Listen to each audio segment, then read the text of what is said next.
E vamos falar sobre esse absurdo crime em Unai. Acusado de intermediar as mortes da chacina de Unai, o empresário Hugo Alves Pimenta é julgado hoje em Belo Horizonte pelo crime na cidade no noroeste de Minas. Réu delator, ele é o último a ser julgado neste caso. No início de 2004, 4 funcionários do Ministério do Trabalho e Emprego foram mortos por pistoleiros quando investigavam denúncia de trabalho escravo em fazendas da região. Os irmãos Antério e Norberto Mânica foram condenados como mandantes da chacina a 100 anos de cadeia cada um. Por serem réus primários, Antério, ex-prefeito de Unai, e o fazendeiro Norberto vão recorrer em liberdade. Os pistoleiros que executaram os fiscais foram condenados a penas, que somadas chegam a mais de 220 anos de prisão. Bom, os irmãos Mânica, que foram os mandantes desse crime horrível que levou a vida de 4 trabalhadores, tiveram essas condenações aí de quase um século, mais de um século, 100 anos, 97 anos. Mas, como se trata de Brasil e cadeia penitenciária é para pobre, eles aguardam em liberdade a possibilidade de apresentar recurso.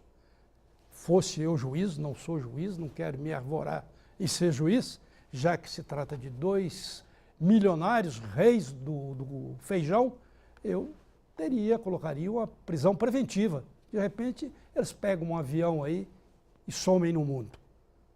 Bom, a Lei 13.167, cujo objetivo é separar os detentos de acordo com a gravidade dos delitos praticados, veio para impedir a cooptação dentro do sistema carcerário de criminosos envolvidos em contravenções menos graves com autores de crimes hediondos.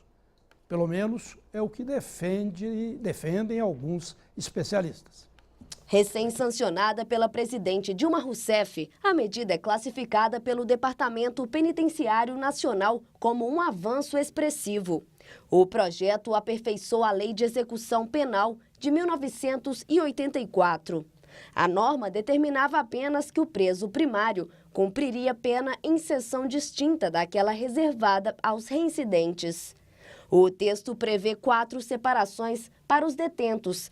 São elas condenados pela prática de crimes hediondos ou equiparados, reincidentes condenados pela prática de crimes com violência ou grave ameaça à pessoa, primários condenados pela prática de crimes cometidos com violência ou grave ameaça à pessoa e demais condenados pela prática de outros crimes ou contravenções em situação diversa das previstas nos critérios anteriores.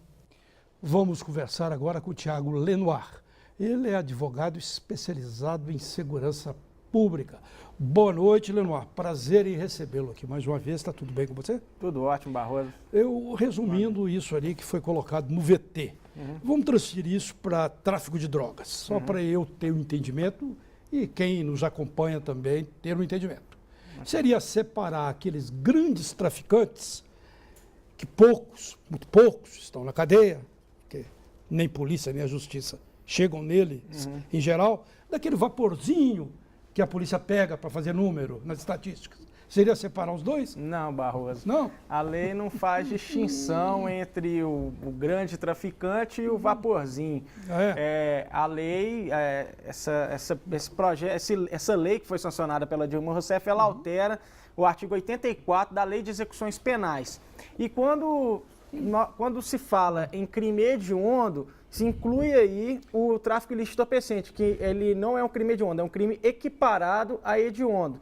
Então, não tem nada de uma lei para se torná-lo hediondo, não? Não, ele é equiparado a hediondo, tá certo? Porque os crimes hediondos são somente aqueles que estão no rol dos crimes hediondos. O tráfico ilícito entorpecente, ele está na Lei 11.343, ele é equiparado a hediondo. Respondendo a sua pergunta, o mega traficante, condenado pelo artigo 33 da Lei 11.343, ele cometeu um crime hediondo.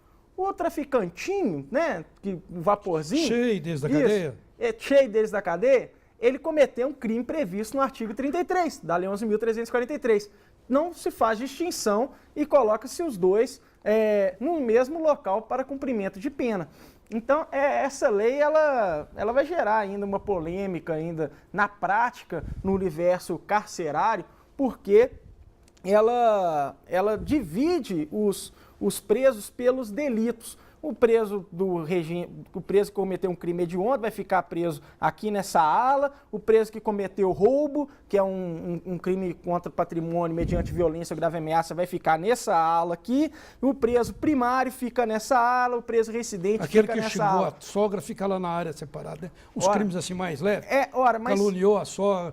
Eu discordo disso, Barroso, porque você não deve separar o preso pelo crime que ele cometeu. Porque o ser humano ele é muito maior do que a culpa dele. Eu acredito que você deve separar o sujeito pela periculosidade dele. Pode ser que uma pessoa tenha cometido 1000 estelionatos, que são crimes equiparados a comum, e ele é muito mais perigoso para a sociedade do que um sujeito que cometeu um único crime de homicídio hediondo, que ele estava no momento de fúria dele, ele cometeu um crime. Então você acha que a faixa seria pelo perigo que pela periculosidade, a pessoa, o cidadão, eu não chamo de elemento, eu não sou polícia, o cidadão, o perigo que ele oferece à sociedade. A sociedade, deveria se fazer. O criminoso oferece à sociedade.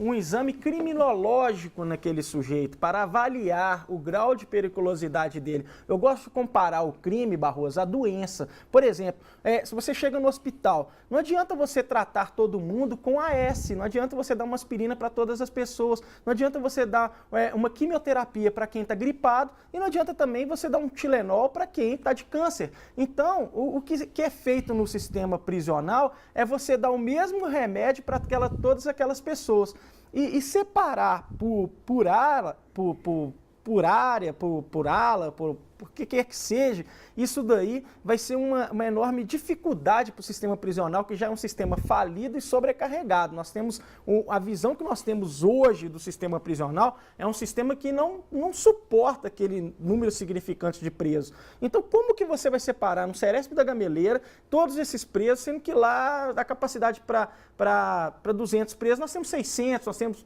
tem unidades prisionais aí que estão extremamente superlotadas. Só dar uma olhada na Ceflan que você vai ver que lá presos ficam 3, 4 dias aguardando uma vaga no sistema prisional. Eu vejo aqui, eu estava pensando aqui, que eu vejo outro inconveniente, voltando à questão do tráfico. Você pega lá um mega traficante, que são poucos que estão lá, mas tem lá. Tem o Beira-Mar e outros lá.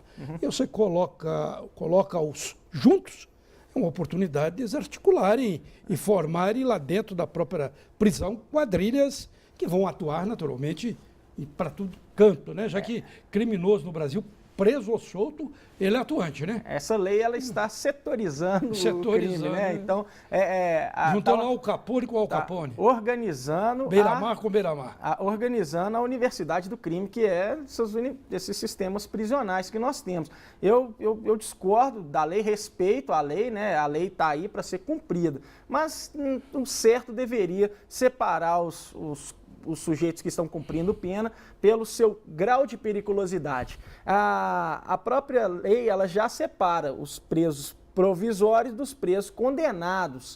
O preso provisório é todo aquele que está respondendo ao processo ainda. Ele não ainda não transitou em julgado, ele não pode ser considerado culpado. Agora, o preso condenado é aquele que já teve a sua sentença transitada em julgado, que não cabe mais recurso. Eu estava falando aqui, né? O cidadão que está preso, tem muitas pessoas que até estranham a gente falar isso. Mas o fato do sujeito ter sido julgado, criminoso, foi julgado e está pagando a sua pena lá à sociedade, não faz ele perder a condição de cidadão, né? Não, claro que não. Acho que não, né? Às vezes as pessoas acham que a gente deve falar assim, o elemento, não, aqui não é polícia, eu não sou polícia, nem você é polícia. É o cidadão criminoso, foi julgado, ele é criminoso, né? Se ele foi julgado por um crime que está lá. Antes de ser julgado, ele é acusado. Ele é acusado, suspeito, denunciado. Denunciado, né? acusado, né? Acusado. É assim que seria e deve ser uma boa regra de jornalismo e de direito, que é o seu caso, Claro. que é um advogado experiente. Todos são inocentes até que prove o contrário. Beleza, eu lhe agradeço muito as suas informações, Lenoir, e até uma próxima. E eu que te agradeço, uma boa noite. Boa noite. E o Redação BH News vai dar um pequeno intervalo e volta com mais debates, mais notícias.